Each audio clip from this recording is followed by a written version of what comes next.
Hello all, my name is Rishabh Agarwal और आज अपन लोग कम्युनिकेशन सिस्टम चैप्टर डिस्कस करने वाले हैं। कम्युनिकेशन सिस्टम चैप्टर में क्या क्या चीज़ें हैं, मेन बात है उसमें कम्युनिकेशन। कम्युनिकेशन का मतलब होता है कि इंफॉर्मेशन को एक जगह से दूसरी जगह शेयर करना।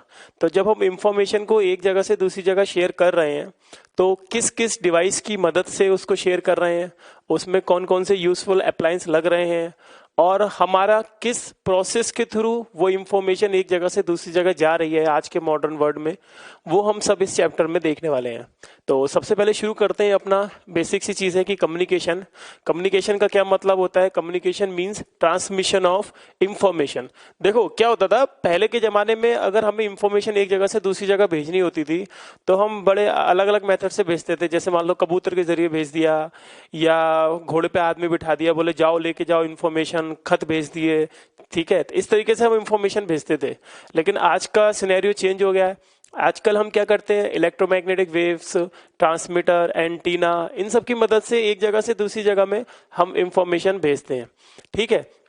तो क्या हुआ, जैसे कि मान लो कि हम देखते हैं कि हम किसी से टेलीफोन पे बात कर रहे हैं, तो वो भी क्या हो रहा है, एक इंफॉर्मेशन एक जगह से दूसरी जगह ट्रैवल कर रही है। तो वो भी एक पूरा क्या है, कम्युनिकेशन सिस्टम है। तुम टीवी पे प्रोग्राम देख रहे हो तो टीवी जहां से प्रोग्राम बन रहा है, जहां पे बन रहा है, और तुम जहां पे बैठे हो उसमें कोसों दूर काफी अंतर है, मतलब काफी डिस्टेंस का अंतर है। तो वो वहां पे प्रोग्राम बना रहा है, तुम यहाँ बैठे बैठे देख रहे हो। किसके थ्रू देख रहे हो? बीच में एक कम्युनिकेशन सिस्टम इंस्टॉल्ड है। वो कम्युनिकेशन सिस्टम क्या कर रहा है, वहां पे जो भी चीज, जो भी इंफॉर्मेशन, मान लो तुम न्यूज देख रहे हो तो न्यूज रिपोर्टर जो भी चीज बोल रहा है वो तुम्हारे तक कैसे पहुंच रही है, किसी ना किसी कम्युनिकेशन सिस्टम के थ्रू पहुंच रही है। और हम कैसे पहुंच रही है वो सभी इस चैप्टर में अपन देख रहे हैं। तो सबसे पहले देखते हैं कम्युनिकेशन सिस्टम। जो इंफॉर्मेशन को एक जगह से दूसरी जगह पहुंचाता है, उसकी कुछ एसेंशियल कंपोनेंट्स होते हैं, जैसे transmitter, communication channel, receiver. Transmitter क्या, जो ट्रांसमिट करे, रिसीवर क्या, जो रिसीव कर ले उस सिग्नल को वापस से। कम्युनिकेशन चैनल का मतलब क्या होता है? कम्युनिकेशन चैनल वो फिजिकल मीडियम होता है that connects transmitter and receiver. जैसे मान लो मैं किसी से बात कर रहा हूं, मेरे सामने कोई आदमी है, मैं उससे बात कर रहा हूं, मैं उससे बोल रहा हूं हेलो, तो मेरी इंफॉर्मेशन उस तक पहुंच गई। हेलो कैसे पहुंची? हवा के थ्रू। समझ में रहा है? हवा क्या है उस समय? एयर के थ्रू मेरी इंफॉर्मेशन उससे पहुंच गई उस तक। तो वो जो एयर है वो क्या है, मेरा एक फिजिकल मीडियम है, ठीक है, जो कि कनेक्ट कर रहा है। मैं मान लो ट्रांसमीटर हूं, वो रिसीवर है, ठीक है। मैंने हेलो बोला, उसने पकड़ा, एयर के थ्रू गया। तो ये हमारा क्या होता है, कम्युनिकेशन चैनल, ठीक है। और फिर देखो इसका ब्लॉक डायग्राम होता है कम्युनिकेशन सिस्टम का। इसमें बेसिक बेसिक चीजें, बातें सब दी गई हैं कि सबसे पहले देखो इंफॉर्मेशन सोर्स होता है। इंफॉर्मेशन सोर्स का मतलब जो इंफॉर्मेशन क्रिएट करे, ठीक है, जो इंफॉर्मेशन दे, वो इंफॉर्मेशन क्या करता है, यानी वो क्या, मैसेज सिग्नल देता है। इंफॉर्मेशन सोर्स मैसेज सिग्नल देता है किसको? ट्रांसमीटर को। ट्रांसमीटर क्या करता है, उसको इस फॉर्म में कन्वर्ट कर देता है। मेरे मैसेज सिग्नल को ट्रांसमीटर उस फॉर्म में कन्वर्ट कर देता है जिस फॉर्म में मैं उस मैसेज सिग्नल को आगे भेज सकूं।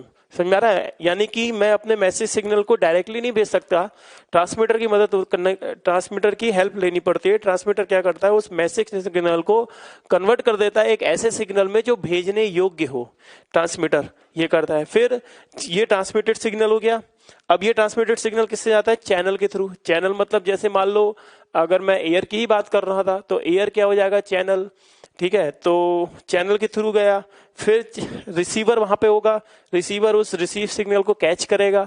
अब रिसीवर का काम क्या होगा, रिसीवर उस जो सिग्नल को उसने कैच किया उसको वापस से कन्वर्ट करेगा रिसीवर के लिए, या जो भी उस एंड पर होगा, मतलब जो भी उस एंड पर वो उस इंफॉर्मेशन को गैदर कर रहा होगा, उसके लिए वो इंफॉर्मेशन को, जो भी ये मैसेज सिग्नल है उसको कन्वर्ट कर देगा, जो भी ये रिसीव सिग्नल है उसको पढ़ने योग्य मैसेज सिग्नल में वापस से कन्वर्ट कर देगा।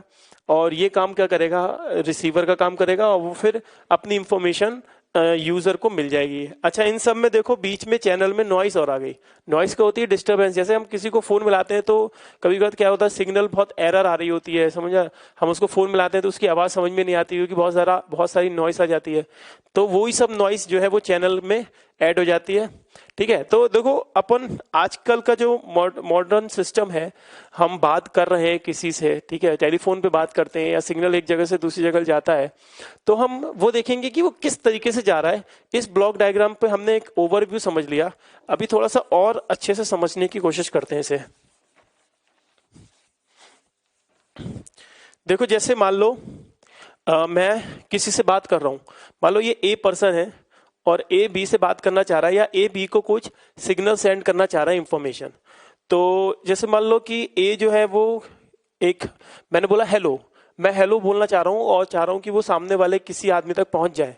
तो अब मैं डायरेक्ट हेलो बोलूंगा तो ऐसा तो नहीं कि हेलो डायरेक्ट आवाज एटमॉस्फेयर में गई मेरी और वो बी तक पहुंच गई, ऐसा नहीं होता है। फोन पे जब मैं बोल रहा हूँ तो फोन क्या करता है, फोन के अंदर ही ये सब चीजें बोला, मैंने बोला हेलो, तो ए ने क्या बोला हेलो, हेलो शब्द गया ट्रांसमीटर पे और ट्रांसमीटर ने इसको क्या करा, इस हेलो शब्द को इलेक्ट्रिकल सिग्नल में पहले कन्वर्ट किया। समझ में आ रहा है, ये कैसा सिग्नल था, ये एक फिजिकल सिग्नल था, इस हेलो को उसने क्या किया, इलेक्ट्रिकल सिग्नल में कन्वर्ट किया। किसमें, फिजिकल सिग्नल को इलेक्ट्रिकल सिग्नल में कन्वर्ट किया। कौन कर रहा है, ट्रांसमीटर। इलेक्ट्रिकल सिग्नल में कन्वर्ट करने के बाद इसने भेजने योग्य इस इलेक्ट्रिकल सिग्नल को इलेक्ट्रोमैग्नेटिक वेव में कन्वर्ट कर दिया। फिर क्यों सर, क्यों इलेक्ट्रोमैग्नेटिक वेव में कन्वर्ट कर दिया, क्योंकि मैं इसको एक एंटीना लगा के या एक ट्रांसमीटर के थ्रू भेजना चाह रहा हूं। ट्रांसमीटर भी क्या होता है, एक एंटीना होता है, ठीक है, मतलब ये पूरी वर्किंग ट्रांसमीटर की ही होती है। मैं इसको एक्चुअली एंटीना के थ्रू भेजूंगा और हमारे एंटीना के थ्रू कौन सा सिग्नल सेंड होता है, इलेक्ट्रोमैग्नेटिक वेव। तो जो मैंने बोला वो पहले इलेक्ट्रिकल सिग्नल में कन्वर्ट हो गया, उसके बाद वो इलेक्ट्रोमैग्नेटिक वेव में कन्वर्ट हो गया और फिर एंटीना से वो पूरे हर जगह डिलीवर हो गया। ठीक है, स्पेस में, एयर में डिलीवर हो गया। एयर में डिलीवर हुआ तो एयर क्या हो गया, मेरा चैनल। अब ये सारा काम कौन कर रहा था, इलेक्ट्रिकल सिग्नल में बदला, एम वेव में बदला, फिर एंटीना से प्रोपोगेट कर दी, ये सारा काम ट्रांसमीटर का था। हवा में गया, वो हो गया चैनल, चैनल में मेरा सिग्नल गया, कुछ नॉइस पकड़ ली तो सिग्नल मेरा थोड़ा बेकार हो गया। फिर क्या हुआ, रिसीवर, रिसीवर क्या करेगा, उस इलेक्ट्रोमैग्नेटिक वेव को पकड़ेगा फिर से एंटीना के थ्रू। ठीक है, वहां पे भी एक एंटीना होता है कैच करने के लिए, तो उसने उसको पकड़ा उस इलेक्ट्रोमैग्नेटिक वेव को, फिर इसके अंदर एक डिवाइस होती है, फिर वापस से उसको इलेक्ट्रोमैग्नेटिक वेव को क्या कर रहा है, वो इलेक्ट्रोमैग्नेटिक वेव को इलेक्ट्रिकल सिग्नल में कन्वर्ट कर रहा है। और इलेक्ट्रिकल सिग्नल में जब वो कन्वर्ट हो जाएगा, फिर उस इलेक्ट्रिकल सिग्नल को भी जो हमारा साउंड सिग्नल है, ठीक है, या जो फिजिकल सिग्नल जो मैं बोल रहा हूं, उस साउंड सिग्नल में उसने वापस कन्वर्ट कर दिया, साउंड सिग्नल में उसने वापस कन्वर्ट कर दिया और ये साउंड सिग्नल उसको यूजर को बी को दे दिया कि भैया देखो ये इंफॉर्मेशन आई है। तो इतना सब काम यहाँ रिसीवर कर रहा था, इतना सब काम यहाँ ट्रांसमीटर कर रहा है। ये एक बेसिक सा ब्लॉक डायग्राम है, इसके ऊपर हम आगे और थोड़ी सी बात करेंगे तो तुमको थोड़ा और बेटर इसमें समझ में आएगा। अब हम देखेंगे कि सिग्नल क्या होता है। ठीक है, सिग्नल देखो बेसिकली हमारे दो तरीके के होते हैं, एक होता है हमारा कंटिन्यूस सिग्नल, ठीक है, और एक होता है हमारे पास डिसकंटिन्यूस सिग्नल या डिस्क्रीट सिग्नल या डिजिटल सिग्नल। तो सबसे पहले कंटिन्यूस सिग्नल का मतलब क्या होता है। कंटिन्यूस सिग्नल का मतलब ये होता है, जैसे मान लो ये मेरे पास टाइम की एक्सिस है और यहाँ पे कुछ भी इस एक्सिस पर भी मैं बताऊंगा। कंटिन्यूस सिग्नल का मतलब जो समय के साथ साथ कंटिन्यूस हो। ठीक है, ये सिग्नल मान लो इस तरीके से भी आ रहा है, लेकिन ये क्या है, एक कंटिन्यूस सिग्नल है जो कहीं कहीं पे भी बीच में ब्रेक नहीं हो रहा। ठीक है, अब इस एक्सिस पर तुम चाहो तो वोल्टेज रख सकते हो, करंट रख सकते हो, current as a function of time, voltage as a function of time, या pressure as a function of time, ठीक है, या electric field as a function of time. तो वो चीज जो कंटिन्यूअस है समय के साथ साथ, ठीक है, ये कंटिन्यूअस आ रहा है बिना ब्रेकिंग के, तो वो वाले सिग्नल्स होते हैं एनालॉग सिग्नल्स। हम बात करें कि डिजिटल सिग्नल्स कौन से होते हैं, डिजिटल सिग्नल्स वो होते हैं जो कंटिन्यूअस नहीं होते हैं। जैसे मान लो अगर मैं इसमें टाइम के साथ साथ बनाऊं तो डिजिटल सिग्नल कुछ ऐसा आएगा कि मान लो ये एक बीप आ गई, ठीक है, इसके बाद ये एक पल्स आ गई, फिर ये एक पल्स आ गई, तो क्या आ रहा है, ये एक पल्सेस की फॉर्म में आ रहा है, ये कंटिन्यूअस नहीं है। ठीक है, ये बीच में आ रहा है सिग्नल, फिर खत्म, फिर आ रहा है, फिर खत्म, फिर आ रहा है, लेकिन यहाँ पे ये कंटिन्यूअस सिग्नल आ रहा है। तो जो इस तरीके की फॉर्म पकड़ते हैं वो कंटिन्यूअस सिग्नल या एनालॉग सिग्नल होते हैं, और जो इस तरीके की फॉर्म पकड़ते हैं वो डिजिटल सिग्नल्स होते हैं। बोर्ड पे डेफिनेशन वगैरह लिखी हुई है, देख लो कि analog signal is that in which current और voltage value varies continuously west time, ये हो रही है टाइम के साथ साथ, और डिजिटल सिग्नल डिसकंटिन्यूअस है। एग्जांपल देख सकते हो, जैसे मान लो एक मैंने वेव बना दी, E equal to E naught sine omega T plus five, तो ये वेव ई मान लो वोल्टेज है, तो टाइम वोल्टेज टाइम में आ रहा है। स्पीच सिग्नल मैं बोल रहा हूं तो मैं कंटिन्यूअसली बोल रहा हूं, ऐसे रुक रुक के तो बोल नहीं रहा हूं, कंटिन्यूअसली आवाज आ रही है। म्यूजिक सिग्नल, म्यूजिक भी कंटिन्यूअस आ रहा होता है। ऐसी डिजिटल सिग्नल जो कि डिसकंटिन्यूअस होता है, इसका आउटपुट ऐसे दे रखा है, output of digital computer fax, मतलब एक एक रुक रुक के ऐसे कोई चीज आए ना, तो उसको बोलते हैं हम डिजिटल सिग्नल में आ रहा है। और it is a single value function. Single value जैसे मतलब यहाँ पे है वोल्टेज, तो सिर्फ voltage as a function of time होगा पूरे में। मतलब ये हर वेव जो है वो वोल्टेज की बनेगी। अगर मैं करंट का बनाऊं तो ये करंट ऐसा फंक्शन ऑफ टाइम हो जाएगा, ठीक है। सिंगल वैल्यू फंक्शन ऐसा function of time that carries the information, ठीक है। तो ये सिग्नल भी कुछ इंफॉर्मेशन लेके आ रही है अपने साथ, ये कुछ भी लेके आ रही है, ये एनालॉग की तरीके से ला रही है, ये डिजिटल की तरीके से ला रही है। तो अब हम कम्युनिकेशन सिस्टम को बहुत अच्छे से डिटेल में समझते हैं। देखो क्या होता है, ये मैंने पूरा ब्लॉक डायग्राम को भी और अच्छे से एलैबोरेट करके बता रखा है। देखो क्या है, इंफॉर्मेशन सोर्स, मतलब जो भी इंफॉर्मेशन हमें ट्रांसमिट करनी है, और ये है इनपुट ट्रांसड्यूसर। देखो सबसे पहले ऐसा समझते हैं, मान लो यहाँ पे मैं हूं और मैंने बोला हेलो, और ये यहाँ पे लगा हुआ है कुछ माइक, ठीक है, माइक में ही बोलते हैं अपन, ठीक है, ये लगा है माइक। तो माइक में कुछ वायरिंग वगैरह होती है। एक्चुअली में क्या हुआ कि जैसे मैंने बोला यहाँ पे हेलो इस माइक में, तो ये माइक जो है वो किसका काम करेगा, माइक के अंदर एक ट्रांसड्यूसर लगा होता है। वो ट्रांसड्यूसर क्या करेगा, वो ट्रांसड्यूसर उस जो मैं बोल रहा हूं वो कौन सा है, एक प्रेशर सिग्नल, ठीक है, उस प्रेशर सिग्नल को इलेक्ट्रिकल सिग्नल में कन्वर्ट कर देगा। तो कहने का मतलब ये है कि मेरी जो भी साउंड की वेव है या साउंड सिग्नल है, इसको ये इनपुट ट्रांसड्यूसर किस में कन्वर्ट कर देगा, इलेक्ट्रिकल सिग्नल में, ठीक है। क्योंकि वायर के अंदर से क्या जाती है, इलेक्ट्रिसिटी, तो वो इलेक्ट्रिकल सिग्नल में कन्वर्ट करता है। अब ये इलेक्ट्रिकल सिग्नल आगे बढ़े, क्योंकि मैं बोल रहा हूं तो ये सिग्नल बहुत वीक है, इसलिए एम्पलीफायर लगा होता है जो इस सिग्नल को एम्पलीफाई कर देता है। एम्पलीफाई करने का मतलब क्या होता है, उसका मैग्नीट्यूड बढ़ा देना। मान लो ये इसके अंदर एम्पलीफायर आने से पहले ये इनपुट वेव थी, और एम्पलीफायर लगने के बाद ये वेव कुछ इस तरीके से हो गई, यानी एम्पलीफाई हो गई। उसके बाद ये एम्पलीफाई होगी, ये कौन सा इलेक्ट्रिकल सिग्नल है। अब ये इलेक्ट्रिकल सिग्नल को मुझको मॉड्यूलेट कराना पड़ता है मॉड्यूलेशन से। अब मॉड्यूलेशन क्या होता है, मॉड्यूलेशन एक ऐसा प्रोसेस होता है जिसमें लो फ्रीक्वेंसी सिग्नल को हाई फ्रीक्वेंसी सिग्नल के साथ मर्ज करके आगे की तरफ आगे सेंड करा जाता है। यानी कहने का मतलब यह है कि हमें जब हम सिग्नल कोई भी भेजते हैं तो वो हाई फ्रीक्वेंसी में अगर हम एंटीना के थ्रू वो सिग्नल भेजें तो हमको कुछ बेनिफिट्स मिलते हैं, वो मैं अभी आगे डिस्कस करूंगा। फिलहाल बस अभी इतना समझ लो कि मॉड्यूलेशन में क्या करते हैं, लो फ्रीक्वेंसी सिग्नल को हाई फ्रीक्वेंसी सिग्नल के साथ मर्ज कर देते हैं। ये सिग्नल जो आ रहा है ये मेरा लो फ्रीक्वेंसी है, इसको हाई फ्रीक्वेंसी सिग्नल के साथ यहाँ मॉड्यूलेशन में मर्ज करके उसको आगे की तरफ एंटीना को भेज देते हैं, ले अब तू इसको प्रोपोगेट करा। एंटीना खुश हो जाता है कि चलो ठीक है, हाई फ्रीक्वेंसी का सिग्नल आ गया, तो अब एंटीना इसको प्रोपोगेट करा देता है। एंटीना ने प्रोपोगेट कराया तो यहां तक भी सिग्नल कैसा रहा, इलेक्ट्रिकल सिग्नल। एंटीना से पहले भी क्या रहा, इलेक्ट्रिकल सिग्नल, लेकिन एंटीना ने क्या करा, इस इलेक्ट्रिकल सिग्नल को इलेक्ट्रोमैग्नेटिक वेव्स की टर्म में कन्वर्ट कर दिया। इलेक्ट्रोमैग्नेटिक वेव, भाई हवा में क्या है, इलेक्ट्रिकल सिग्नल थोड़ी जाएगा, हवा में तो इलेक्ट्रोमैग्नेटिक वेव्स जाती हैं, ठीक है। तो वो इलेक्ट्रोमैग्नेटिक वेव गई हवा में, और अब ये चैनल मतलब एयर, ठीक है, एयर में हर जगह प्रोपोगेट हो गया। फिर ये वापस से जब एंटीना था, एंटीना ने फिर से वो इलेक्ट्रोमैग्नेटिक वेव्स पकड़ ली, और एंटीना ने क्या काम किया, उस इलेक्ट्रोमैग्नेटिक वेव्स को वापस से इलेक्ट्रिकल सिग्नल में कन्वर्ट कर दिया। जैसे तुम्हारे घर में डिश एंटीना लगे होते हैं, तो ऊपर डिश टीवी लगा होता है, तो डिश टीवी में क्या होता है, ऊपर छतरी लगी होती है, तो ऊपर से सिग्नल आता है सैटेलाइट से इलेक्ट्रोमैग्नेटिक वेव्स की फॉर्म में। वो क्या, जो अपना एंटीना लगा होता है, जो छतरी लगी होती है पैराबोलिक शेप की, वो क्या करती है, उस इलेक्ट्रोमैग्नेटिक वेव को इलेक्ट्रिकल सिग्नल में वापस से कन्वर्ट कर देती है, और वो वापस सिग्नल करके तुम्हारे टीवी की तरफ भेज देती है। तो यहाँ पे रिसीविंग एंटीना का भी क्या काम हुआ, इलेक्ट्रोमैग्नेटिक वेव को क्या कन्वर्ट कर दिया इसने, वापस से इलेक्ट्रिकल सिग्नल में, वापस से इलेक्ट्रिकल सिग्नल में। अब जो हमने इसके साथ हाई फ्रीक्वेंसी चिपका दी थी, इस अपने सिग्नल के साथ एक हाई फ्रीक्वेंसी चिपका दी थी, डीमॉड्यूलेशन में वो हाई फ्रीक्वेंसी सेपरेट हो जाती है। जो हमारा ओरिजिनल सिग्नल है अब वो वापस इधर अंदर इधर डीमॉड्यूलेशन के बाद इधर की तरफ आ जाता है। मतलब डीमॉड्यूलेशन क्या करता है, हाई फ्रिक्वेंसी सिग्नल हटा देता है और अपना जो भी लो फ्रिक्वेंसी का जो हमारा मैसेज सिग्नल जो बेसिकली था ये इलेक्ट्रिकल की फॉर्म में, उसको आगे बढ़ा देता है। तो यहां तक भी सिग्नल क्या रहा, इलेक्ट्रिकल की फॉर्म में, लेकिन अब जो है वो वाला बेसिक सिग्नल है जो हमने भेजा था। अब यहाँ पे इसको भी एम्पलीफाई कर देते हैं क्योंकि वो कुछ वीक हो जाता है, इतना बेचारा सिग्नल चल के आया तो कुछ इसकी वैल्यू गिर जाती है।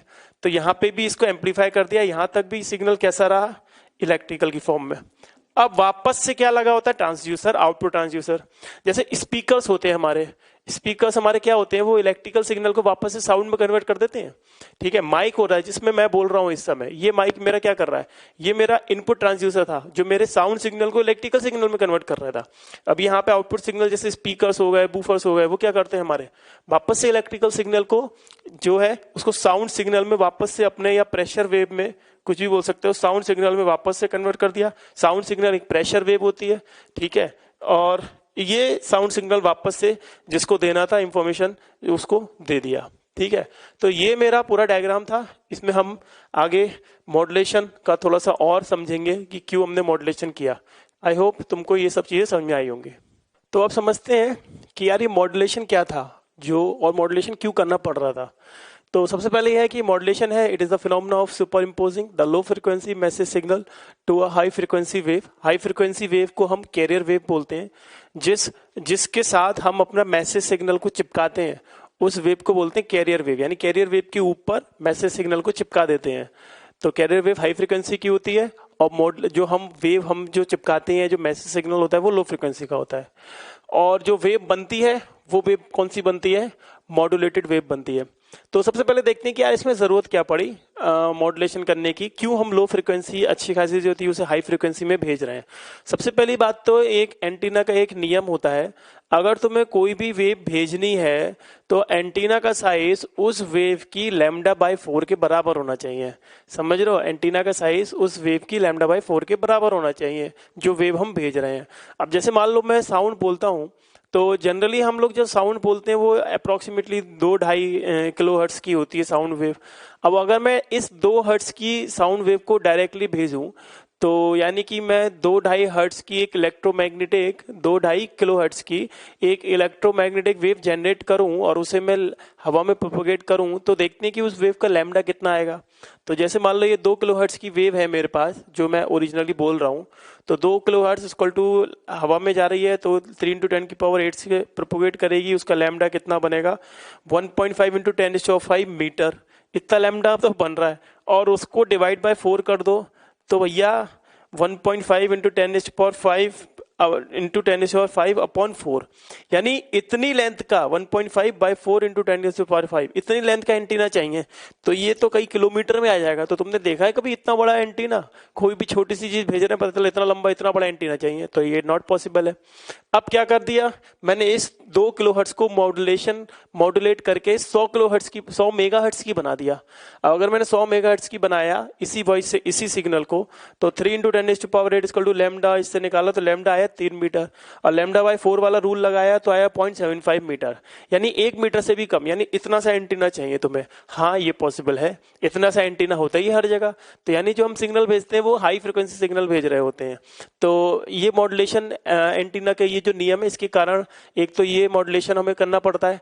दूसरा ये है कि अगर मैं साउंड सिग्नल को अपन डायरेक्ट भेज दें, लो फ्रिक्वेंसी का जो सिग्नल है, मान लो ये कोई लो फ्रिक्वेंसी का सिग्नल है, इसको मैं भेजूं और एक मैं अपना हाई फ्रिक्वेंसी सिग्नल भेजूं, तो क्या होता है, लो फ्रिक्वेंसी सिग्नल जो है वो इसमें नॉइस आने के चांसेस बहुत ज्यादा होते हैं और ये बहुत जल्दी करप्ट हो जाता है। जबकि हाई फ्रिक्वेंसी सिग्नल जो होता है इसमें नॉइस इतना ज्यादा असर नहीं कर पाता जितना ये लो फ्रिक्वेंसी के सिग्नल में कर जाता है। तो इसलिए और भी आफत है, हम इसको डायरेक्टली मान लो किसी तरीके से इतना लंबा तुमने एंटीना बना भी दिया और तुमने सिग्नल ट्रांसमिट कर भी दिया, ठीक है, फिर वो हवा में जाएगा तो वो हवा में नॉइस इसको चिपक जाएगी, पता चला वहां जो सिग्नल पहुंचा वो तुम्हें समझ ही नहीं आ रहा कि क्या भेजा था। इसीलिए हमें इसको हाई फ्रिक्वेंसी में करते हैं। हाई फ्रिक्वेंसी फ्रिक्वेंसी में नॉइस इतनी जल्दी इतना अफेक्ट नहीं डालती जितना लो फ्रिक्वेंसी में डालती है। तो ये कारण होते हैं हमारे किसी भी सिग्नल को, हमारे सिग्नल को हाई फ्रिक्वेंसी सिग्नल को लो फ्रिक्वेंसी सिग्नल को हाई फ्रिक्वेंसी में कन्वर्ट करने के लिए, यानी हम मॉड्यूलेशन इसलिए करते हैं। और डिमॉड्यूलेशन क्या होता है, इसका रिवर्स प्रोसेस होता है। इसमें क्या होता है कि जो हमारे पास हाई फ्रिक्वेंसी का सिग्नल था उसमें से अपने जो मैसेज सिग्नल है उसको रिकवर कर लेना, यह प्रोसेस होता है डिमॉड्यूलेशन। ठीक है ना। तो कुछ और थोड़ी सी चीजें देखते हैं। ट्रांसड्यूसर, एटेन्यूएशन, एम्पलीफिकेशन और बैंडविड्थ, इनके ऊपर थोड़ा सा और डिस्कशन कर लेते हैं। सबसे पहले ट्रांसड्यूसर के बारे में मैंने बताया था कि अब इसकी डेफिनेशन पढ़ लेते हैं कि आ डिवाइस और arrangement which convert one form of energy into other. कैसे एक फॉर्म एनर्जी दूसरे फॉर्म में कन्वर्ट हो रही है। जैसे हम माइक्रोफोन देख रहे हैं, माइक्रोफोन में हम बोल रहे हैं तो वो साउंड सिग्नल था या प्रेशर वेव थी, और जो उसके आउटपुट में निकला वो इलेक्ट्रिकल वेव हुई। तो microphone converts speech sound signal into electrical signal. Microphone मतलब माइक जिस पे मैं बोल रहा हूँ। ऐसी लाउड स्पीकर क्या कर रहा है, कन्वर्ट इलेक्ट्रिकल सिग्नल इनटू वापस से साउंड सिग्नल, है ना। एटेन्यूएशन क्या होता है, it refers to the loss of signal strength during its propagation through the communication system. Communication system में जैसे जैसे हमारा सिग्नल आगे बढ़ता है वो कुछ वीक होता चला जाता है, ठीक है, उसका सिग्नल स्ट्रेंथ कुछ कम होती चली जाती है। सिग्नल स्ट्रेंथ कम होने का मतलब क्या हो गया कि इधर बना देता हूं, जैसे यहाँ पे तुम्हारा सिग्नल कुछ इस तरीके का था, है ना, और जैसे जैसे वो आगे बढ़ा इसकी क्वालिटी वीक होती चली गई। मान लो ये कुछ इतना ही रह गया, एम्पलीट्यूड वगैरह कम हो गया, तो सिग्नल की स्ट्रेंथ कम होती चली गई, इसको बोलते हैं एटेन्यूएशन। एम्पलीफिकेशन क्या होता है, it is the process of increasing the strength of the signal using some suitable electronic circuit. अब ये जो सिग्नल कम हो गया इसको वापस से इस फॉर्म में करने के लिए हम इसको एम्पलीफिकेशन कर देते हैं। एम्पलीफिकेशन भी हम किसी इलेक्ट्रॉनिक सर्किट्स की मदद से करते हैं, और जो पावर चाहिए इसको यहाँ से कन्वर्ट करने के लिए वो जो इलेक्ट्रिक अप्लायंस यूज करते हैं वही पावर दे देता है इस सिग्नल को कि बेटा इसकी तू इससे इसमें कन्वर्ट हो जा, अपनी एनर्जी बढ़ा ले। तो एम्पलीफिकेशन ये हो गया। बाद में बैंडविड्थ। बैंडविड्थ क्या होता है, refers to the usually the range of frequencies. जैसे मान लो हम बोलते हैं कि इस पर्टिकुलर फ्रीक्वेंसी से, मान लो पर्टिकुलर फ्रीक्वेंसी से पर्टिकुलर फ्रीक्वेंसी तक हमारे वेव्स आ रही हैं, तो एक मतलब एक ग्रुप ऑफ फ्रीक्वेंसीज हो गया, एक रेंज ऑफ फ्रीक्वेंसीज हो गया। उस रेंज ऑफ फ्रीक्वेंसीज को हम बोलते हैं कि ये हमारा बैंडविड्थ है। ठीक है, जैसे हम बोलते हैं कि कोई जना जो है 2 मेगाहर्ट्ज से 3 मेगाहर्ट्ज तक ही सिग्नल को ट्रांसफर कर रहा है, तो हम बोलेंगे 2 मेगाहर्ट्ज से 3 मेगाहर्ट्ज, यानी 1 मेगाहर्ट्ज की हमारे पास बैंडविड्थ है। ठीक है, तो रेंज ऑफ फ्रीक्वेंसीज को हम बोलते हैं बैंडविड्थ। ठीक है, चलो तो अब हम देखते हैं अपना topic transmission media. Transmission media या communication channel is a link through which message या इंफॉर्मेशन सिग्नल में propagate from source to destination without any noise और डिस्टॉर्शन। कहने का मतलब क्या है कि अगर हमारी कोई इंफॉर्मेशन जो है वो सोर्स से डेस्टिनेशन तक जा रही है तो वो किस मीडियम के थ्रू जा रही है या किसके जरिए जा रही है, वो हमारा क्या होता है, कम्युनिकेशन लिंक या ट्रांसमिशन मीडिया। ट्रांसमिशन मीडिया 2 तरीके के होते हैं, एक होता है अनगाइडेड मीडिया, एक होता है गाइडेड मीडिया। सबसे पहले गाइडेड मीडिया को देखते हैं। गाइडेड मीडिया क्या होता है, twisted pair cable, coaxial cable, fibre optic cable. तो देखो जो गाइडेड मीडिया हमारे घरों में क्या होता था कि पहले लैंडलाइन वाले टेलीफोन होते थे, तो लैंडलाइन वाले टेलीफोन में क्या होता था कि एक फोन से दूसरा फोन या एक फोन हमारा एक्सचेंज से जुड़ा हुआ होता था, तो या फिर हम जिस फोन से किसी को फोन भी मिला रहे हैं तो वहां 1-to-1 कम्युनिकेशन हो रहा होता है। मतलब मैं एक जने से ही बात कर रहा होता था एक, और वो किसके थ्रू बात कर रहा होता था, वहां पे पहले वायरिंग होती थी। लैंडलाइन में क्या होता है, वायरिंग सी होती है, तो वो वायरिंग क्या होती है, इसके थ्रू होती है, ये twisted pair cable. Coaxial cable देखें तो जैसे कि अपने जो डिश टीवी लगा होता है, तो डिश टीवी के ऊपर जो छतरी होती है और उससे नीचे जो केबल आ रही होती है ब्लैक वाली, ठीक है, जो हमारे वहां तक आ रही होती है टीवी तक, तो वो क्या होती है, कोएक्सियल केबल होती है। ठीक है, तो उसके थ्रू कम्युनिकेशन हो रहा है। मतलब जो छतरी से जो सिग्नल मिल रहे हैं हमको, वो सिग्नल उस वायर के थ्रू या कोएक्सियल केबल के थ्रू ट्रांसमिट हमारे टीवी सेट तक पहुंच रहे हैं। ये हो गया। फाइबर ऑप्टिक के बारे में तुम लोग जानते ही हो कि उसमें कैसे सिग्नल प्रोपोगेट होते हैं। तो गाइडेड मीडिया क्या हो गया, पॉइंट टू पॉइंट कम्युनिकेशन के लिए, ठीक है ना। ए जो है वो सिर्फ बी को भेज सकता है, ए और बी के बीच में कम्युनिकेशन चल रहा है। लेकिन मान लो point to multi point communication करना है मुझे, जैसे कि कहीं पे जैसे टीवी प्रोग्राम चल रहे होते हैं तो स्टूडियो में रिकॉर्ड होता है और वो पूरे सब में फैल जाता है वो, है ना, मतलब स्टूडियो में रिकॉर्ड होता है और हम घर बैठे हजारों लोग एक साथ उसे देख सकते हैं। तो वो क्या है, point to multi point communication. तो अनगाइडेड मीडिया में जो इन्फॉर्मेशन है वो किसके थ्रू जाती है, जैसे गाइडेड मीडिया में ट्विस्टेड पेयर, कोएक्सियल और फाइबर ऑप्टिक की मदद से जाती है। यहाँ पे क्या जाती है, रेडियो वेव्स की मदद से, माइक्रोवेव्स की मदद से या सैटेलाइट की मदद से जो है वो हमारी वेव्स, हमारे इंफॉर्मेशन एक जगह से दूसरी जगह जाता है। किसकी मदद से जाता है, रेडियो वेव्स की मदद से, माइक्रोवेव्स की मदद से और सैटेलाइट की मदद से। और unguided media basically point to multi point के काम में आती है, एक पॉइंट से, यानी कि जहां पे रिकॉर्ड हो रहा है और ऐसा समझ सकते हो कि सेंडर एक है और रिसीवर कई सारे हैं, यहाँ पे सेंडर भी एक है और रिसीवर भी एक है। तो ये हमारा था ट्रांसमिशन मीडिया। तो अब हम देखते हैं various modes of propagation of electromagnetic waves. देखो भाई क्या होता है कि जो भी हमारा सिग्नल होता है जो हम एंटीना से छोड़ते हैं, वो सिग्नल इलेक्ट्रोमैग्नेटिक वेव्स होता है और वो एयर में जाता है, प्रोपोगेट करता है। अब मैं अगर अपने टॉवर से इलेक्ट्रिकल, जो मेरा ये टॉवर या एंटीना होता है, उससे अगर मैं अपना सिग्नल दे रहा हूँ और वो रिसीवर तक मैं पहुंचा रहा हूँ, तो वो सिग्नल को प्रोपोगेट करने के भी कई सारे तरीके होते हैं। तो उसमें से एक पहला तरीका है सिग्नल को प्रोपोगेट करने का, ग्राउंड वेव प्रोपोगेशन। मतलब इलेक्ट्रोमैग्नेटिक वेव्स को मैं ग्राउंड वेव प्रोपोगेशन के थ्रू सेंडर से रिसीवर तक पहुंचा रहा हूं। अब इसमें क्या होता है, देखो इसमें क्या है कि इसमें जैसे मान लो ये एक रेडियो टॉवर है, इससे सिग्नल निकल रहे हैं, तो इसमें जो सिग्नल है वो सरफेस पे, मतलब हम क्या करते हैं, हम चाहते हैं कि वो सरफेस पे चलते हुए आगे चले जाएं। मतलब हम क्या होता है, इसको देखो पढ़ लेते हैं कि the radio waves which travels through the atmosphere following the surface of the earth, यानी कि अर्थ की सरफेस पर चलते हुए जो सिग्नल आगे चले जाते हैं उनको बोलते हैं ग्राउंड वेव प्रोपोगेशन। यहाँ पे ऐसा कुछ नहीं है कि सिग्नल ऊपर देके मार रहे हैं हवा में, ऐसा कुछ भी नहीं है, सीधे ग्राउंड पे हमने सिग्नल दौड़ा दिए कि जाओ प्रोपोगेट करो। लेकिन ऐसे सिग्नल्स जो ग्राउंड पे चलते हुए जाते हैं वो बहुत ही जल्दी आगे जाके उनकी सिग्नल स्ट्रेंथ कम पड़ जाती है। पहली बात तो ये है कि अगर मैं ग्राउंड से मान लो कोई सिग्नल भेज रहा हूँ, तो ग्राउंड पे बहुत सारी चीजें होती हैं, घर, दुकान, बिल्डिंग, बहुत सारी चीजें हैं, पेड़, तो उन सब से वो सब भी क्या करते हैं कि उस सिग्नल की क्वालिटी जो होती है वो उसको रिड्यूस कर देते हैं। और फिर हम ऐसे प्रोपोगेशन में, ग्राउंड वेव प्रोपोगेशन में ज्यादा हाई फ्रिक्वेंसी का सिग्नल ग्राउंड पे प्रोपोगेट नहीं करा सकते। क्यों नहीं प्रोपोगेट करा सकते, क्योंकि उसका ये रीजन है कि इंक्रीज इन फ्रिक्वेंसी क्या करती है हमारा, मतलब अगर हम सिग्नल की फ्रिक्वेंसी बढ़ा देंगे तो ग्राउंड जो है वो ज्यादा से ज्यादा एब्जॉर्ब करने लग जाएगा सिग्नल। ठीक है, तो अगर हम सिग्नल की फ्रिक्वेंसी बढ़ा भी दें तो वो ग्राउंड सिग्नल को एब्जॉर्ब कर लेगा, तो भी कोई फायदा नहीं। हम सिग्नल दे तो रहे हैं प्रोपोगेट कराने के लिए, लेकिन वो ग्राउंड उसको वो कर ले रहा है, एब्जॉर्ब कर ले रहा है। तो फिर यानी इसकी एक पर्टिकुलर रेंज होती है इस तरीके के कम्युनिकेशन की। इसकी रेंज होती है बेसिकली 2 से अप टू 2 to 3 मेगाहर्ट्ज होगी। इसको तुम सही कर लो, अप टू 2 to 3 मेगाहर्ट्ज तक, यानी इतनी फ्रिक्वेंसी तक हम, अगर इतनी फ्रिक्वेंसी का ही सिग्नल 2 से 3 मेगाहर्ट्ज की फ्रिक्वेंसी का ही सिग्नल हम ग्राउंड से प्रोपोगेट कराने की कोशिश करते हैं, इससे ऊपर का कराएंगे तो वो एब्जॉर्ब कर लेगा, और ये ग्राउंड वेव प्रोपोगेशन है।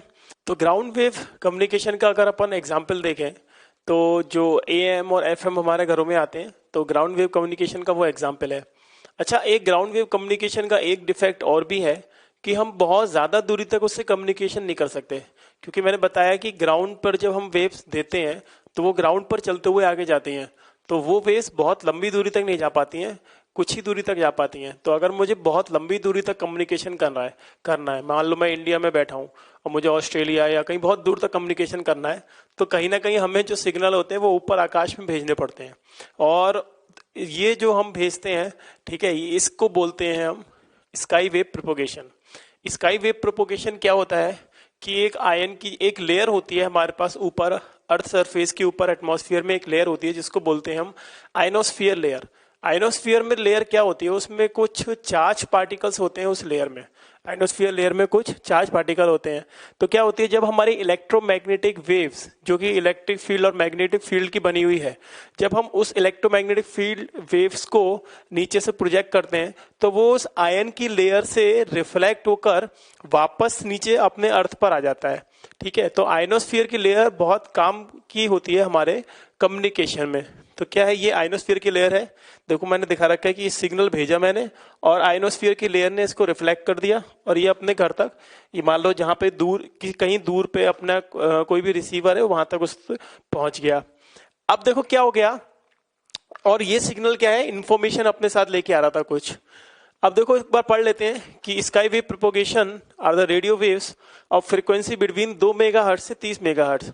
तो देखो इसकी एक लिमिट होती है कि हम 2 मेगाहर्ट्ज से 30 मेगाहर्ट्ज के बीच में ही जो फ्रीक्वेंसीज हैं, अगर इतनी फ्रीक्वेंसी पर हम अपना सिग्नल भेजें तो हम इस आयनोस्फीयर लेयर के थ्रू भेज सकते हैं।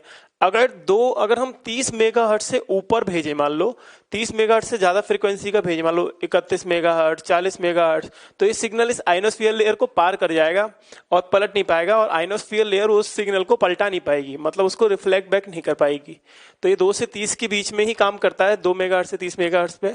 फिर ये वही वाली बात है कि ionosphere layer act as a reflector for certain range of frequency, 2 megahertz से 30 मेगाहर्ट्ज या 3 से 30, एक ही बात है लगभग। फिर EM wave of frequencies higher than 30 megahertz penetrate the ionosphere and escape. वही वाली बात है कि 30 मेगाहर्ट्ज से ज्यादा का भेजोगे तो ये रिफ्लेक्ट नहीं होगी, ऐसे ऊपर निकल जाएगी। अच्छा, यहां तक तो बात हो गई स्काई वेव प्रोपोगेशन की। ये मोड कौन सा हुआ, स्काई वेव प्रोपोगेशन। अच्छा, इसमें एक फॉर्मूला और आता है। फॉर्मूला देखो, ये एक बार ये पढ़ लो। The highest frequency which when sent straight I normal which when electromagnetic waves sent straight, इसको ऐसे लिख लो, electromagnetic waves sent straight, i.e. normally towards the layer of the ionosphere and gets reflected from the ionosphere and returns to the earth is called critical frequency। देखो क्या हो रहा है कि एक पर्टिकुलर, जैसे मान लो अगर मैं सिग्नल को नॉर्मली ऊपर भेजने की कोशिश कर रहा हूं, ठीक है, जैसे कि ये मेरा एंटीना है जिससे मुझे सिग्नल को भेजना है, और यहां पे एक लेयर है, ठीक है, ये लेयर किसकी है, चार्ज की लेयर है, या मैं बोलूं इलेक्ट्रॉन की लेयर है। तो इसकी डेंसिटी क्या है मेरे पास, n का मतलब होता है इलेक्ट्रॉन डेंसिटी। इलेक्ट्रॉन डेंसिटी का मतलब number of electrons per unit volume. जैसे मान लो मैं कह रहा हूं 1 करोड़ एटम्स है मेरे पर मीटर क्यूब में, तो उसकी डेंसिटी क्या होगा, इलेक्ट्रॉन की डेंसिटी 1 करोड़ एटम्स या 1 करोड़ इलेक्ट्रॉन्स पर मीटर क्यूब, ठीक है। तो n इसकी डेंसिटी हो गई। और अगर मैं इस सिग्नल को नॉर्मली ऊपर फेंकूं और ये सिग्नल इसको वापस से रिफ्लेक्ट कर दे, ये सिग्नल इसको वापस से रिफ्लेक्ट कर दे, तो मैं कितनी फ्रीक्वेंसी तक भेज सकता हूं कि इस n डेंसिटी वाली जो लेयर है वो वापस उस सिग्नल को जमीन पर भेज दे। ठीक है, एक बार फिर से बताता हूं कि जैसे मान लो कि ये मेरे पास एक लेयर है, इलेक्ट्रॉन की लेयर, जिसकी वैल्यू है n, मतलब चार्ज डेंसिटी, इसकी इलेक्ट्रॉन डेंसिटी है n। तो अब इस पे मैं नीचे से सिग्नल देके मार रहा हूं और नॉर्मली ऊपर वो सिग्नल जा रहा है और सिग्नल वो लेयर पलटा के वापस भेज रहा है, ठीक है। तो उस लेयर के करस्पॉन्डिंग एक क्रिटिकल फ्रीक्वेंसी होती है कि हाँ भैया, इतनी क्रिटिकल फ्रीक्वेंसी तक अगर तुम लेयर पर फ्रीक्वेंसी एकदम नॉर्मली ऊपर देके मारोगे तो वो लेयर उसको वापस से रिफ्लेक्ट बैक कर सकती है, ठीक है। तो वो फॉर्मूला किससे आता है, Fc is equal to 9n max का रूट। बोले तो Fc is equal to 9√n max, समझे। तो ये मेरा फॉर्मूला आता है, इसमें n max में इसकी वैल्यू डाल दो, इलेक्ट्रॉन डेंसिटी की वैल्यू डाल दो, 9 से मल्टीप्लाई कर दो, तो पता लग जाएगा कि पर्टिकुलर लेयर की अगर इलेक्ट्रॉन डेंसिटी उतनी है तो वो किस फ्रीक्वेंसी तक उसको पलटा सकती है, कितना रिफ्लेक्ट बैक करवा सकती है। और इसमें याद रखना कि वो जो वेव पलटा रही है या वेव रिफ्लेक्ट बैक करवा रही है, तो वो वेव मैं इस पे एकदम नॉर्मली ऊपर देके मार रहा हूं, तो वो नॉर्मली ऊपर जाएगी फिर पलट के नीचे आएगी, इस फैशन में जाएगी वो। और वो फ्रीक्वेंसी कितनी वो रिफ्लेक्ट कर सकता है, ये वेव, ये लेयर कितनी फ्रीक्वेंसी या क्या वैल्यू की फ्रीक्वेंसी रिफ्लेक्ट कर सकता है किस तक, वो होती है Fc। तो आई होप तुमको समझ में आया होगा Fc equal to 9√n max क्या है और स्काई वेव प्रोपोगेशन हमारा क्या है। तो अब हम देखते हैं स्पेस वेव कम्युनिकेशन या लाइन ऑफ साइट कम्युनिकेशन। ये वही है जो अब तक हम डिस्कस करते आ रहे थे, इसमें कुछ नहीं करना है कि सेंडर से रिसीवर तक डायरेक्ट सिग्नल भेजना है हवा में, ठीक है, डायरेक्ट सिग्नल भेज रहे हैं हम तो इसीलिए इसको बोल रहे हैं लाइन ऑफ साइट कम्युनिकेशन। अब ये हाई फ्रिक्वेंसी, इससे हम बहुत हाई फ्रिक्वेंसीज भी भेज सकते हैं क्योंकि सीधे भेज रहे हैं इसको। अब देखो इसमें क्या है कि एक इसकी रिस्ट्रिक्शन है लाइन ऑफ साइट कम्युनिकेशन की। लाइन ऑफ साइट कम्युनिकेशन की रिस्ट्रिक्शन क्या है? कर्वेचर, अर्थ का कर्वेचर। जैसे मान लो मैंने एक ये यहाँ पे अपना ये हाइट ऑफ एंटीना है, और ये एंटीना मान लो ये जो भी टॉवर है, और ये सेंडर वाला टॉवर है और वो रिसीवर वाला टॉवर है, तो बीच में कहीं ना कहीं अर्थ का कर्वेचर आ जाएगा। तो एक लिमिटेड है कि भैया देखो अर्थ का कर्वेचर बीच में आ गया, तो अपने टॉवर को मैं यहां नहीं रख सकता, अपने टॉवर को मुझको यहां रखना पड़ेगा ताकि ये वाला सिग्नल मैं कलेक्ट कर सकूं। तो इसलिए ये जो लाइन ऑफ साइट कम्युनिकेशन होती है बहुत ज्यादा दूर तक नहीं चलती है, क्योंकि इसमें डायरेक्ट सामने के सामने कम्युनिकेशन हो रहा होता है और अर्थ के कर्वेचर की वजह से बहुत ज्यादा दूर तक हम इसको नहीं भेज सकते। ठीक है, और लाइन ऑफ साइट कम्युनिकेशन पे अपन ने एग्जांपल ऑलरेडी कर रखे हैं, तो ये अपना ये हो गया।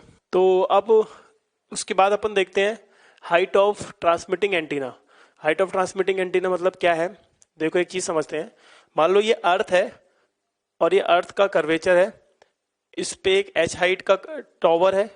अब कर्वेचर की वजह से जो सिग्नल है उसकी एक लिमिट है कि सिग्नल मान लो ए पॉइंट से बी पॉइंट तक ही जा सकता है। ठीक है, मान लो हम ये कर्वेचर पे मान लो इस पॉइंट पे खड़े हैं, तो वो सिग्नल जो होगा वो इधर नहीं जा सकता, समझ रहे हो? तो एक सिग्नल की एक लिमिट होती है कि भैया वो इतनी दूरी तक ही जा सकता है, या अर्थ पे मैं बात करूं कुछ डी डिस्टेंस तक जा सकता है। ये कर्वेचर है, ठीक है, लेकिन मैंने यहां से यहां तक की एक अप्रोक्सीमेटली एक सीधी डिस्टेंस मान ली है, ठीक है, कर्वेचर को निग्लेक्ट करके। तो पहले इसको समझ लेते हैं इस डायग्राम को थोड़ा सा और अच्छे से, कि मान लो ये एच हाइट है और ये लगभग डी हो गया, ये परपेंडिकुलर हो गया, तो ये हो गया root of H square plus T square. तो एक्चुअली मैंने क्या किया है, इतने हिस्से को वहां से बनाने की कोशिश की है। ये अप्रोक्सीमेट वाला केस खेल रहे हैं अपन और कुछ नहीं। ये एच ये डी, तो ये वाली जो डिस्टेंस होगी मान लो ए बी, या ए बी इधर से ले लो इधर से ले लो, सी लिख लो इसको, तो ये हो गया root of H square plus D square. अब क्या करो, ए ओ बी ये वाला ट्रायंगल देखो, ए ओ बी ट्रायंगल में देखोगे तो H प्लस आर हाइपोथीनियस है, H प्लस आर हाइपोथीनियस है, that must be equal to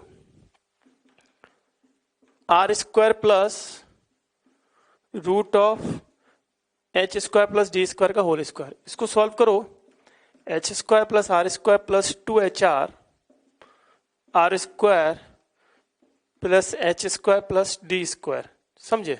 तो एच स्क्वायर से एच स्क्वायर गया, आर स्क्वायर से आर स्क्वायर गया, तो ये यहां पे कुछ इस तरीके से आया, अप्रोक्सीमेट खेल रहे हैं अपन। तो डी कितना आ गया, 2 रूट एच आर, यानी कि आर क्या है, रेडियस ऑफ अर्थ, एच क्या है, हाइट ऑफ टॉवर। तो मैं इधर ही लिख देता हूं, चलो, आर हो गया रेडियस ऑफ अर्थ और एच हो गया हाइट ऑफ टॉवर, यानी कि वो डी डिस्टेंस कितनी कवर हो रही है, यानी अगर मैंने कहीं टॉवर लगा रखा है तो उसके आसपास का डी का एक पूरा गोल सर्कुलर एरिया जो है वो कितना कवर हो रहा है, वो डिपेंड करेगा कि टॉवर कितनी लेंथ का है, समझ रहे हो? तो D equal to root 2HR, H height of tower, R radius of earth. तो इस पे बेस अपन कुछ प्रॉब्लम वगैरह करेंगे।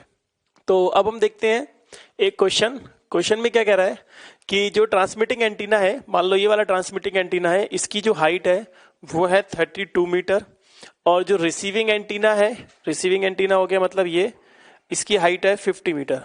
तो कह रहा है कि मैक्सिमम इन दोनों के बीच की क्या दूरी हो जाए ताकि सेटिस्फैक्ट्री इन दोनों के बीच कम्युनिकेशन हो सके। अब यह सेटिस्फैक्ट्री कम्युनिकेशन हो सके और वो लाइन ऑफ साइट मोड में प्रोपोगेशन हो, लाइन ऑफ साइट मोड में कम्युनिकेशन हो। इसका क्या मतलब हुआ, देखो, अगर ये इस वाले मोड में हमारा जो आ रहा है वो सिग्नल सीधा जा रहा है, ठीक है, ऐसे मोड में सिग्नल हमारा सीधा जा रहा है, तो यार अर्थ का कर्वेचर कहीं ना कहीं सिग्नल के बीच में आएगा। तो अगर तुम चाहो, क्या मुझे बताओ, मान लो ये अपनी अर्थ है, ठीक है, और यहाँ पे मेरा एक टॉवर है और तुमको मान लो सिग्नल यहाँ भेजने हैं, तो क्या ये वाला टॉवर डायरेक्टली इसको यहाँ सिग्नल भेज सकता है? भाई ये तो सिग्नल भेजेगा तो कुछ इस तरीके से भेजेगा, ठीक है। तो ये सीधा जाएगा, अर्थ के कर्वेचर की वजह से ये सिग्नल यहां तक तो आ नहीं सकता। तो यानी कि जो line of site mode propagation होता है या लाइन ऑफ साइट कम्युनिकेशन होती है या डायरेक्ट सिग्नल भेज रहा हूं एक एंटीना से रिसीवर तक, तो ऐसे कम्युनिकेशन वाले मोड में हमें क्या करना पड़ता है कि एक रिस्ट्रिक्शन होती है, एंटीना को यहां नहीं, एंटीना को उठा के तुम यहां पे लेके आओ, कुछ इतना लाओ ताकि ये पकड़ ले, समझे सिग्नल। तो ऐसे ही बोल रहा है कि ये 32 मीटर का है, ये 50 मीटर का है, तो बताओ इन दोनों के बीच की मैक्सिमम दूरी क्या हो सकती है लाइन ऑफ साइट प्रोपोगेशन के लिए। तो भैया देखो, एक तो ये D1 डिस्टेंस होगा 32 मीटर के करस्पॉन्डिंग इस एंटीना का, चारों ओर कुछ D1 दूरी, और ये रिसीवर का 50 मीटर का एंटीना है तो इसके करस्पॉन्डिंग कुछ D2 होगी। ठीक है, अभी हमने क्या पढ़ा था थोड़ी देर पहले, हमने पढ़ा था कि जो एक अगर इसकी हाइट h है तो ये जो D1 आएगी ये कितनी आएगी, √2HR, है ना। ये D का फॉर्मूला आता है, मतलब एंटीना के चारों ओर का कितना रेडियस बनेगा, उस रेडियस तक वो सिग्नल जा सकता है। ठीक है, सिग्नल क्यों अटेन्यूएट हो रहा है या सिग्नल क्यों रुक रहा है, सिग्नल इसलिए रुक रहा है क्योंकि कर्वेचर आ रहा है अर्थ का। अर्थ सीधी होती तो फेंकते इसको सीधे, बहुत दूर चला जाता, लेकिन कर्वेचर की वजह से एक लिमिटेशन आ जाती है। तो फिलहाल देखो, टोटल जो ये वाली डिस्टेंस है होगी D1 प्लस D2, ये D1 ये D2। ठीक है, तो total distance D1 plus D2, total distance यही तो हमें चाहिए, इस एंटीना से उस एंटीना के बीच की दूरी। अर्थ को ऐसे फ्लैट करके देख रहा हूं एक तरीके से।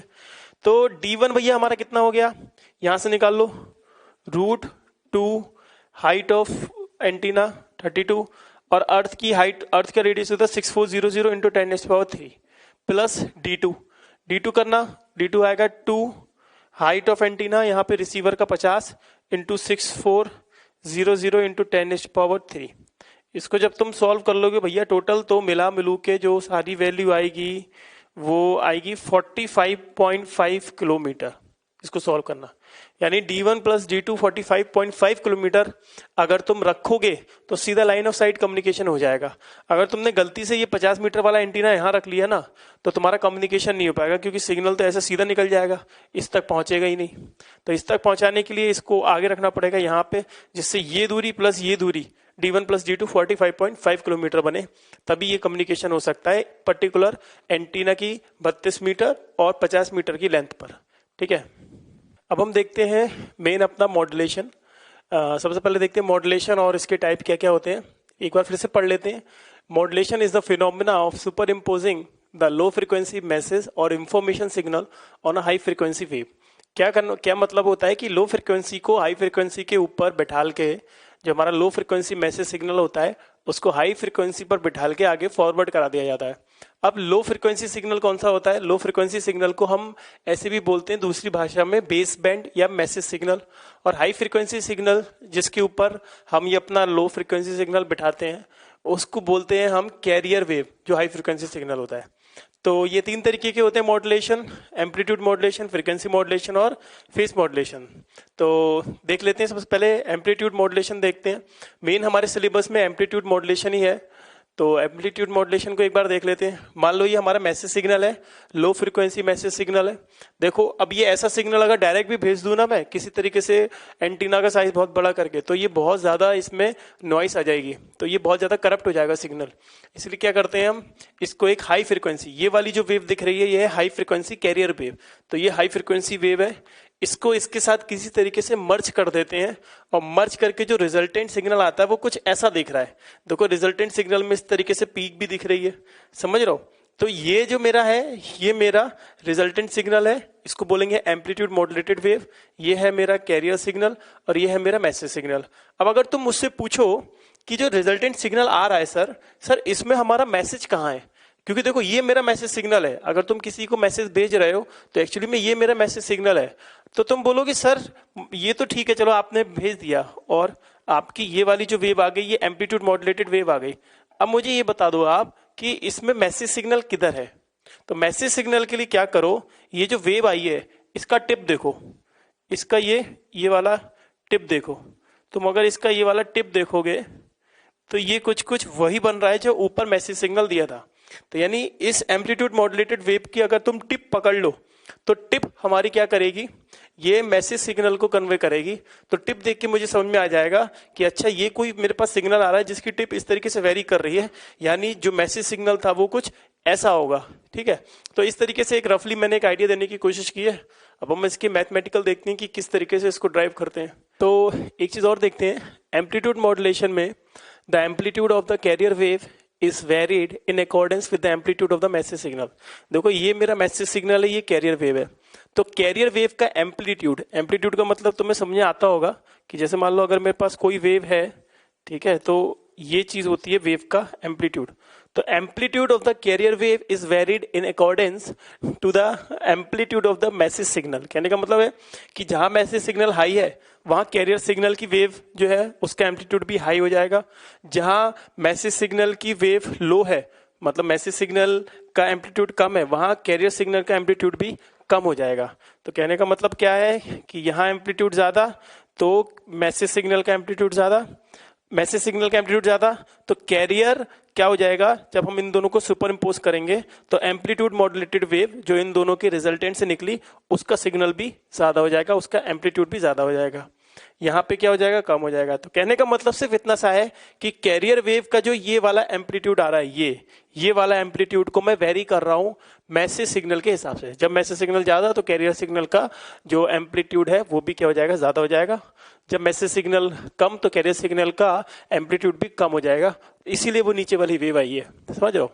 तो अब इसका एक्सप्रेशन देखते हैं। तो मान लो ये मेरा मैसेज सिग्नल है, एक साइनोसॉइडल वेव को मैंने अपना मैसेज सिग्नल माना है। मुझे इस वेव को पहुंचाना है एक एंड से दूसरे एंड पर, इस मैसेज सिग्नल को। तो इसको मैंने लिख दिया mt, तो मेरा मैसेज सिग्नल आ गया mt equal to am sin omega T. और ये है मेरा carrier signal, high frequency carrier signal.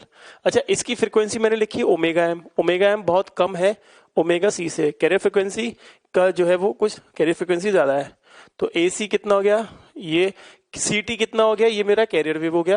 तो carrier wave represented at CT equal to AC sine omega CT। तो carrier wave is represented as इतना।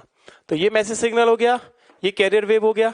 तो मैसेज सिग्नल की expression मैंने ये लिख दिया और कैरियर सिग्नल का ये लिख दिया। अब हम देखेंगे कि जो हमारे मॉड्यूलेटेड वेव होती है उसका एक्सप्रेशन क्या होता है।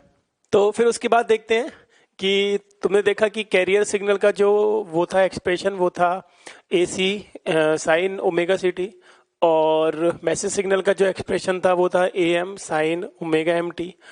अब हम क्या कर रहे हैं, expression of the modulated wave लिख रहे हैं।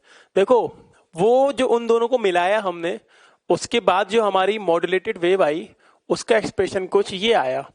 अब तुम इसमें अगर गौर से देखो तो अगर हम बात करें कैरियर सिग्नल की, जो हमने देखा तो कैरियर सिग्नल था AC साइन ओमेगा CT। लेकिन इसमें क्या है कि देखो साइन ओमेगा TC तो बिल्कुल सेम है, लेकिन AC की जगह कौन सी टर्म है, AC plus AM sine omega MT। AC plus AM sine omega MT, यानी हम बोले कि AC के अंदर AC plus AM sine omega MT। कहने का मतलब क्या है कि कैरियर का एम्पलीट्यूड जो था वो तो था ही था, उसके ऊपर तुमने मैसेज सिग्नल का एम्पलीट्यूड चिपका दिया, या तुमने मैसेज सिग्नल इसके ऊपर चिपका दिया कैरियर के ऊपर। तो यानी मैसेज सिग्नल चिपका दिया, इसी की वजह से ये हो गई, ये वेव क्या हो गई, इस तरीके से कुछ आने लग गई। मतलब ये वेव कुछ इस तरीके से हो गई। समझ में आ रहा है? तो कहने का मतलब क्या हुआ कि इतना हिस्सा जो ये ऊपर से आया कैरियर में, कैरियर क्या था ये, और इसके ऊपर जो इतना हिस्सा आया ये कहां से आया, AM sine omega M into T से। तो बेसिकली हमने एम्पलीट्यूड जो है वो चेंज कर दिया कैरियर सिग्नल का। वही मैंने बोला था कि कैरियर सिग्नल का एम्पलीट्यूड चेंज करना है मैसेज सिग्नल के हिसाब से, इसी को बोलते हैं एम्पलीट्यूड मॉड्यूलेशन। तो कैरियर सिग्नल में हमने AC plus AM sine omega MT रख दिया। ठीक है, फिर ये हमारा AC कॉमन ले लिया, 1 plus AM AC sine omega MT sign omega CT। अब देखो AM बाई AC को रखना है म्यू। AM बाई AC एक रेशियो होता है जिसको बोला जाता है म्यू। म्यू मतलब मॉड्यूलेटिंग इंडेक्स। तो फिर मैंने लिख दिया AC 1 plus mu sine omega MT into sine omega CT। फिर साइन को अंदर मल्टीप्लाई किया तो ये इस तरीके से टर्म आ गई। साइन A साइन B का फॉर्मूला खोला तो ये cos omega C minus omega M into T minus cos वो वाली टर्म आ रही है। म्यू ए बाई 2 होगा, क्योंकि ये formula two sine A sine B का लगाया है, तो यहाँ पे 2 तो है नहीं, तो वो इस तरीके से नीचे 2 आ गया अपना फॉर्मूला लगाते समय। फिर यहाँ पे इसको और खोला तो ये 3 एक्सप्रेशन आ गए, A C sine omega C T plus mu A C by 2 cos omega C T minus omega M into T, और इधर आ गया minus mu A C by 2 cos omega C T plus omega M into T. ठीक है, तो ये हमारी modulated wave का एक्सप्रेशन था, A C sine omega C T mu A C by 2 cos omega C T minus omega M T mu A C by 2 cos omega C plus omega M T. ठीक है, अब अगर हम इसकी carrier wave की बात करें, sorry इस मॉड्यूलेटेड सिग्नल की बात करें, तो इसमें जो 3 वेव आ रही है, एक ये एक ये एक ये, अब तीनों की क्या है, अलग अलग फ्रीक्वेंसीज हैं। Sine A C sine omega C T में ओमेगा सी फ्रीक्वेंसी है, इसमें omega C minus omega M है, इसमें omega C plus omega M है। तो देखा जाए तो इस जो मॉड्यूलेटेड वेव आ रही है उसमें 3 फ्रीक्वेंसी के कंपोनेंट आ रहे हैं, omega M, omega C minus omega M, और सबसे ज्यादा फ्रीक्वेंसी का कंपोनेंट आ रहा है omega C plus omega M. तो मैं बोलूं सबसे ज्यादा फ्रीक्वेंसी का कंपोनेंट आ रहा है omega C plus omega M, और सबसे कम फ्रीक्वेंसी का आ रहा है omega C minus omega M. ठीक है, मतलब एंगुलर फ्रीक्वेंसी का कंपोनेंट आ रहा है, इसको फ्रीक्वेंसी में कन्वर्ट करना है तो 2 पाई से डिवाइड कर दो, और बीच में और ये क्या आ रहा है ओमेगा सी। तो अच्छा देखो, ओमेगा सी एकदम बीच में होगा, क्योंकि ये omega C plus omega M, omega C minus omega M, तो ये बिल्कुल बीच में होगा। तो इस वेव में 3 फ्रीक्वेंसी के कंपोनेंट हैं, और हर फ्रीक्वेंसी के कंपोनेंट के करस्पॉन्डिंग कुछ एम्पलीट्यूड है। जैसे ओमेगा सी के करस्पॉन्डिंग ए सी एम्पलीट्यूड है, omega C minus omega M के corresponding mu A C by 2 या म्यू ए सी बाई 2 है, दोनों में सेम है। तो पहली बात तो इसमें इस तरीके से पूछ लेते हैं कि भाई बताओ कि इसके करस्पॉन्डिंग क्या कंपोनेंट है, थोड़ा आइडिया होना चाहिए कंपोनेंट वगैरह का। फिर हम देखेंगे कि यहाँ पे देखो 3 सिग्नल आ रहे हैं, एक ये एक ये एक ये, 3 मैसेज 3 फ्रीक्वेंसीज आ रही हैं। तो मैं बोलूंगा कि बैंड ऑफ फ्रीक्वेंसीज, या मैं बोलूं कि बैंड ऑफ फ्रीक्वेंसी का मतलब ये हो गया कि फ्रीक्वेंसी की रेंज कहां से कहां तक शुरू है, कहां से कहां तक है। कहने का मतलब यहाँ omega C minus omega M पे पहला बैंड आ रहा है, और पहली फ्रीक्वेंसी आ रही है, और omega C plus omega M पर आखिरी फ्रीक्वेंसी आ रही है। तो मुझसे कोई बोले कि यार बताओ इन दोनों के बीच का फ्रीक्वेंसी का गैप कितना है, मतलब इसके बीच में omega C minus omega M और omega C plus omega M में फ्रीक्वेंसी का गैप है 2 ओमेगा एम। ठीक है, 2 ओमेगा एम में बोलूं, और अगर मैं इसको फ्रीक्वेंसी की टर्म में लिखूं तो ये वाली जो चीज आएगी ये आएगी एफ सी, ये वाली चीज आएगी F C minus F M, ये होगी एफ सी, और ये होगी F C plus F M. ठीक है, ऊपर मैंने एंगुलर फ्रीक्वेंसी की टर्म में लिखा था, ये प्योर फ्रीक्वेंसी की टर्म में लिख रहा हूं।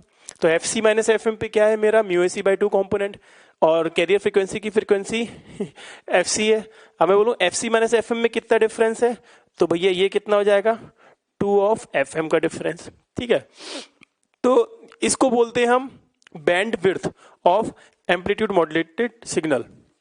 क्या बोलते हैं हम, bandwidth, highest minus lowest frequency का component, bandwidth of A M. ये कितना आ गया एफ सी, मतलब higher frequency minus lower frequency, ये कितना आ रहा है 2 एफ एम, यानी omega C plus omega M minus omega C minus omega M. ये करोगे तो एंगुलर फ्रीक्वेंसी कितना, वो बैंड ऑफ फ्रीक्वेंसीज या बैंडविड्थ ऑफ ए एम कितना आ गया 2 एफ एम। और पर्टिकुलर कौन सी फ्रीक्वेंसी पे कौन सा कंपोनेंट है ये भी पता होना चाहिए। अब हम थोड़ा एम्पलीट्यूड मॉड्यूलेशन के ऊपर थोड़ा सा और देखते हैं। इसमें क्या है, देखो वेव फॉर्म्स के ऊपर ड्रॉ करना है। मान लो ये हमारा कैरियर सिग्नल है, कैरियर सिग्नल एक कांस्टेंट फ्रीक्वेंसी और कांस्टेंट एम्पलीट्यूड का होता है। ये है हमारा मैसेज सिग्नल। ठीक है, मान लो ये इस साइन वेव को मुझे भेजना है, ये डॉट डॉट डॉट करके देख रहा है, हालांकि ये कंटिन्यूअस है, डॉट डॉट है नहीं, ये कंटिन्यूअस साइन वेव है। ठीक है, तो इस कंटिन्यूअस साइन वेव को मुझे भेजना है, और ये कंटिन्यूअस साइन वेव का एम्पलीट्यूड कितना है AM। अब देखो सिग्नल क्या बोलता है, हमारा सिग्नल बोलता है जो मॉड्यूलेटेड सिग्नल होता है उसमें AC में AM साइन ओमेगा टी जोड़ना है। कहने का मतलब ये है कि इस वाले सिग्नल में ये वाला सिग्नल ऐड कर दो। ठीक है, ऐड कर दिया। अब देखो AC और AM ऐड कर दिया, तो AC और AM ऐड करोगे तो मैक्सिमम वैल्यू क्या हो सकती है जब मैंने इन दोनों सिग्नल को मिक्स कर दिया। तो जो मिक्स करा उस मिक्स सिग्नल की सबसे मैक्सिमम वैल्यू क्या हो सकती है, ये AC रहेगा हमेशा, और इसकी वैल्यू सबसे ज्यादा AM है, तो AC प्लस AM सबसे ज्यादा इस सिग्नल की, इन दोनों के मिक्स सिग्नल की वैल्यू रहने वाली है। मिक्स सिग्नल ये है, तो इसकी ये जो पीक है ये वाली क्या होगी भाई, ये वाली, तो ये वाली पीक होगी भैया AC प्लस AM। अच्छी बात है। फिर देखो सबसे कम ये कहाँ जा रहा है, -am, ये तो बेचारा AC पर ही अटका हुआ है। तो सबसे कम वैल्यू क्या हो सकती है, AC -am। तो AC में AM माइनस कर दो तो सबसे कम वैल्यू होगी AC -am। तो जो इसकी जो बेस है ये वाला है ना, ये वाला, ये है हमारा AC -am। तो जो हमारा मॉड्यूलेटेड सिग्नल है ये वाला कौन सा है भैया, ये है मॉड्यूलेटेड सिग्नल। मॉड्यूलेटेड सिग्नल हमारा कहां से कहां तक वेरी करेगा, AC -am से AC +am तक, ठीक है। और इस सिग्नल, ये जो सिग्नल आ रहा है बेसिकली, इस सिग्नल की मैंने टिप डॉट डॉट से बनाई है। इस सिग्नल की टिप को हम रिकवर कर लेते हैं अपने सर्किट से, टैंक सर्किट वगैरह से इसको रिकवर कर लेते हैं। और वही जो सिग्नल, जो ये टिप होती है, वही हमारा मैसेज सिग्नल होता है, ठीक है। तो अगर मैं इस सिग्नल की सिर्फ टिप देखूं तो मुझे समझ में आ जाएगा, अच्छा ये मैसेज भेजा है, यानी हमने एक साइन वेव भेजी थी मैसेज में। इस तरीके से कम्युनिकेशन करते हैं AC +am और AC -am। अच्छा, AC +am को लिखते हैं A max और AC -am को लिखते हैं A minimum। अगर हम मॉड्यूलेशन इंडेक्स की बात करें तो म्यू होता है हमारा AM/AC, है ना। लेकिन हम इसको ऐसे भी लिख सकते हैं A max -A min upon A max +A min। Sir काय को लिख सकते हैं, इसलिए लिख सकते हैं, देखो A max हमारा क्या है, AC +am, AC +am minus A min क्या है, AC -am, AC -am। और A max कितना हो गया, AC +am plus A min कितना हो गया, AC -am। इसको सॉल्व करो, देखो माइनस से माइनस कट जाएगा, ये होगा 2am, ये होगा 2am, और ये यहां से यहां कट जाएगा, ये होगा 2AC। एक्चुअली में सॉल्व करके AM/AC ही आ रहा है। तो तुम म्यू AM/AC लिखो या मॉड्यूलेटेड सिग्नल का A max और A min से लिखो, बात एक ही है। जो भी डेटा अवेलेबल होगा उसके हिसाब से तुम ये सब कर सकते हो, ठीक है। तो अब हम एक क्वेश्चन करते हैं और इस क्वेश्चन में अपन सब कुछ कवर कर लेंगे जो भी एग्जाम में पूछा जाता है एम्पलीट्यूड मॉड्यूलेशन से रिलेटेड। देखो क्या है कि मैसेज सिग्नल है 10 sin 2 pi × 10⁻³ और कैरियर वेव है 20 sin 2 pi × 10⁻⁶t। अब देखो मैसेज सिग्नल का एम्पलीट्यूड ये कितना है 10, तो बेसिकली ये कितना है अपना AM, और CT कैरियर सिग्नल यानी ये है मेरा AC। अच्छा 10⁻³ ये है मेरा FC, वही सॉरी 10⁻³ ये हो गया मेरा FM, और 10⁻⁶ ये मेरा हो गया FC। अगर तुम पूरे को कंबाइनली लिखते 2 pi × 10⁻³ तो वो मेरा होता ω/m। फिर कह रहा है एक्सप्रेशन बताओ मॉड्यूलेटेड वेव का। यार एक्सप्रेशन के लिए इसमें वैल्यू चिपका दो, तो एक्सप्रेशन क्या आएगा भैया मॉड्यूलेटेड वेव का, AM sin मतलब एक तो ये होगा AC sin ωct, तो AC कितना है मेरा 20, और ये पूरा एक्सप्रेशन वापस से लिख दो sin 2 pi × 10⁻⁶ × t plus mu AC/2। अब यार म्यू कैसे पता लगाएंगे, म्यू का क्या फॉर्मूला है, म्यू का फॉर्मूला है AM/AC। AM कितना है 10, AC कितना है 20, तो 10/20 यानी 0.5, तो यहाँ चिपका दो 0.5 × AC, AC इज 20/2, ठीक है। तो ये कितना आ गया अपना 5, और इसके आगे लगाओ cos ωc। अब इसको ऐसा कर लो 2 pi कॉमन ले लो, फिर ये हो गया FC -FM। FC कितना हो गया 10⁻⁶, तो 10⁻⁶ माइनस 10⁻³ ऐसा लिखेंगे। अच्छा 10⁻⁶ को मैं लिख सकता हूँ 1000 × 10⁻³ माइनस 10⁻³ है कि नहीं। फिर यहाँ लिखो माइनस इतना इंटू बटे ये बिल्कुल ऊपर वाला, इस वाला एक्सप्रेशन के लिए cos 2 pi × 1000 × 10⁻³ प्लस 10⁻³। अब देखो म्यू मॉड्यूलेशन इंडेक्स पूछ रहा था, वो मैंने पता लगा लिया, एक्सप्रेशन पता लगा लिया। कैरियर फ्रीक्वेंसी कितनी है 10⁻⁶, ये मुझे पता ही है। साइड बैंड फ्रीक्वेंसीज क्या ये ωc - ωm या FC - FM, क्या ये साइड बैंड फ्रीक्वेंसी नहीं है मेरा, FC + FM। Side band frequencies क्या है मेरी, FC - FM, FC और FC + FM।